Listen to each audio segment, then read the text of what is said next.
हर हर महादेव। जय माता रानी। दोस्तों आप देख रहे हैं आपका अपना यूट्यूब चैनल शांति गंगा। दोस्तों नवरात्र चल रहे हैं और हम बात कर रहे थे दुर्गा सप्तशती की। दुर्गा सप्तशती का महत्व मैंने आपको अब से पहले वाली वीडियो में बताया था। रोज़ ही मैं आपको बता रही हूँ, हर उपायों के बारे में बता रही हूँ। दुर्गा सप्तशती के ऐसे महा उपायों की बात मैं आपसे इन वीडियो में कर रही हूँ। इससे पहले मैंने 6 अध्याय की बात आपसे की थी कि उन 6 अध्यायों का क्या महत्व है और उनका पाठ करने से और आहुति देने से आपको कौन कौन से फल प्राप्त होंगे। तो दोस्तों यदि आपने वो वीडियो नहीं देखी तो आप उन वीडियो को देखिए और उन में बताए गए उपायों को ज़रूर कीजिए। ज़रूरी नहीं है कि आप पहले दिन से ही, नवरात्र के पहले दिन से ही उपाय करें। आप नवरात्र में किसी भी दिन किसी भी अध्याय का पाठ करके आप अपनी मनोकामना की पूर्ति कर सकते हैं दोस्तों।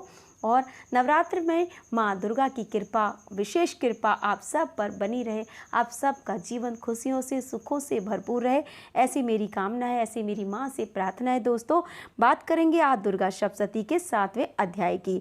दोस्तों दुर्गा सप्तशती का 7वां अध्याय का पाठ यदि हम करते हैं तो उससे हमें क्या प्राप्त होगा, इसकी बात हम आज करेंगे।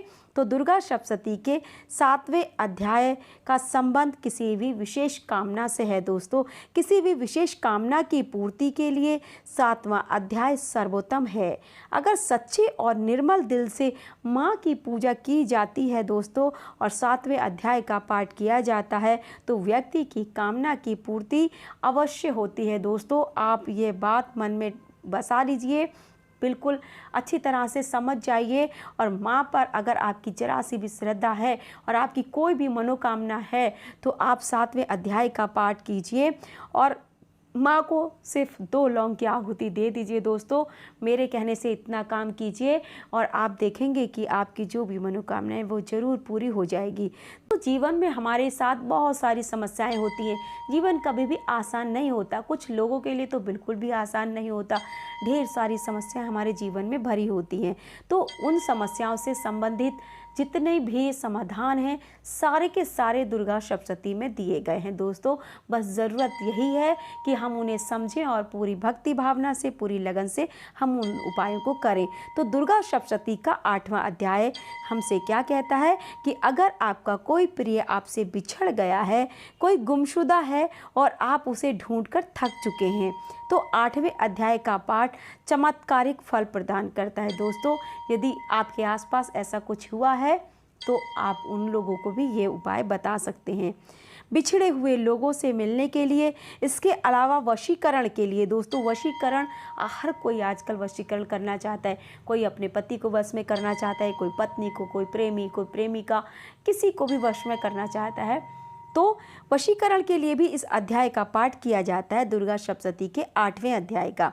लेकिन दोस्तों वशीकरण सही व्यक्ति के लिए किया जा रहा है, इसका आपको सुनिश्चित, ये बात आपको सुनिश्चित करनी है कि सही व्यक्ति के लिए वशीकरण करना चाहिए, ना कि आपको ऐसे ही किसी को वश में करने के लिए, किसी का घर उजाड़ने के लिए या किसी को दुख देने के लिए आपको कभी भी दुर्गा सप्तशती के 8वें अध्याय का वशीकरण वाला काम नहीं करना है आपको दोस्तों।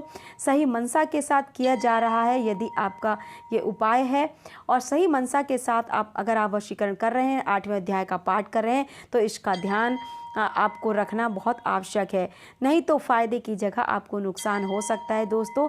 इसके अलावा धन लाभ के लिए, धन प्राप्ति के लिए भी 8वें अध्याय का पाठ बेहद शुभ माना जाता है दोस्तों।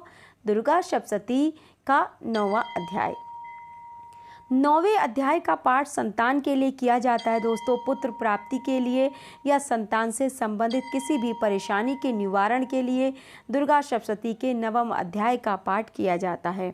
इसके अलावा दोस्तों संतान की उन्नति, प्रगति के लिए तथा किसी भी प्रकार की खोई हुई अमूल्य वस्तु की प्राप्ति के लिए भी 9वें अध्याय का पाठ करना उत्तम होता है। यह आपकी हर मनोकामना पूर्ण करने में सहायक है। दोस्तों दुर्गा सप्तशती का 10वां अध्याय। अगर संतान गलत रास्ते पर जा रही है दोस्तों, ये एक ऐसी समस्या है जिसकी वजह से आज परिवार बिखर रहे हैं, सारे समाज पतन की ओर उन्मुख हो गया है, क्योंकि बच्चे अपने माता पिता का कहना तो बिल्कुल भी नहीं मानते हैं। तो अगर संतान गलत रास्ते पर जा रही है तो ऐसी भटकी हुई संतान को सही रास्ते पर लाने के लिए दोस्तों आपको दुर्गा सप्तशती के 10वें अध्याय का ये उपाय जरूर करना चाहिए। 10वें अध्याय का आप पाठ करें।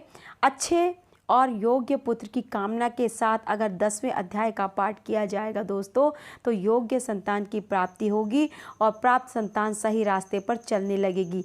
यानी कि ये अगर आपके पास पुत्र नहीं है तो आप 10वें अध्याय का पाठ करें। पुत्री नहीं है, संतान नहीं है, कोई भी नहीं है तो आप 10वें अध्याय का पाठ करें तो आपको संतान की प्राप्ति होगी। और दोस्तों अगर आपके पास संतान है और वो गलत रास्ते पर चल रही है तो इसके लिए भी आप दुर्गा सप्तशती के 10वें अध्याय का पाठ पूरे लगन से, पूरे मन से, माँ पर श्रद्धा और विश्वास बनाए रखते हुए ज़रूर करें दोस्तों। आपकी मनोकामना ज़रूर ज़रूर ज़रूर पूरी होगी। तो दोस्तों आज के लिए इतना ही। अगले अध्याय की बात करेंगे हम अगली वीडियो में। आज के लिए इतना ही। तब तक के लिए आप इन उपायों को कीजिए।